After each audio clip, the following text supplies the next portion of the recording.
আজকে পানি কচু বাটা আমি রেসিপি তৈরি করব। এখানে মশলা বেটে নিয়েছি, দেখতেই পারলেন চট করে হয়ে গেল। এখানে চিংড়ি মাছ ভাজা চলছে। ভালো করে চিংড়ি মাছকে একটু ভেজে নিতে হবে নুন হলুদ দিয়ে, কারণ বেশি ভাজলে একটু চামড়া চামড়া হয়ে যায়, অল্পই ভাজবো।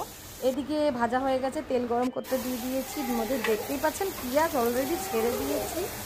এবার হচ্ছে আদা রসুন টমেটো কাঁচা লঙ্কা বাটা এর মধ্যে দিয়ে দিয়েছি। যখন পেঁয়াজটা লাল লাল হয়ে আসবে তখন আপনারা যখন পেঁয়াজটা হয়ে আসবে তখনই কিন্তু মশলাটা দেবেন, ঠিক আছে। এবার ভালো করে এটাকে কষাতে হবে মশলাগুলো দিয়ে। প্রায় 3 টেবিল স্পুন কিন্তু আমি আদা রসুন টমেটো আর কাঁচা লঙ্কা বাটা দিয়েছি। ভালো করে কষাতে হবে একটু ভাজা ভাজা হওয়া অবধি। এরপরে কী হবে, এরপরে হচ্ছে নুন আপনারা স্বাদ মতন দেবেন। দেখতেই পাচ্ছেন ভাজা হয়ে গেছে মশলাটা।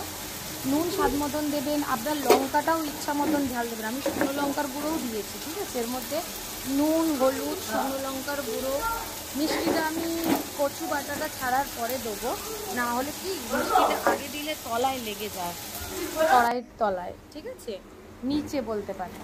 এবার কচু যে বেটে রেখেছিলাম সেই মিক্সিতে আমি এটা বেটেছি। আপনারা চাইলে হাতে বাটতে পারেন, যা খুশি ঘষেও নিতে পারেন, তাতেও ভালো হয়, ঠিক আছে। এটা কিন্তু সে কচুর শাকের যে গোড়াটা সেটা বাটছি। আপনারা যে কোনো কচু এরকমভাবে বাটা করে খেতে পারেন, ভীষণ ভীষণ টেস্ট লাগে, পুরো ভাত আপনাদের হয়ে যাবে। অনেক দেরি লাগবে, ভালো করে কষাতে হবে। কষাতে এরকম টাইপের হয়ে আসবে, তখন আপনারা 1 টেবিল চামচ চিনি দিয়ে দেবেন।